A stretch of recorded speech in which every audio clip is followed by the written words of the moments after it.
First guys is garlic. So, italuto natin ito. Make it brown, the garlic. And then after that, I will put it the onion.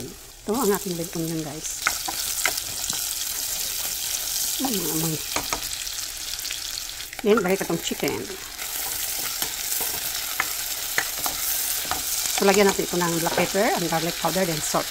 Ito guys, ang black pepper, garlic powder, then salt. So, yan. Mix natin. Mix. Takpan natin guys in 2 minutes. Yan, takpan natin in 2 minutes. Then, lagyan natin ng carrots. May carrots ako guys. Then, lagyan natin ng water.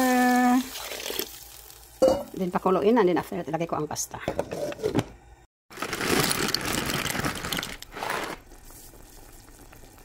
Yan guys, ready na. Oh, daming chicken.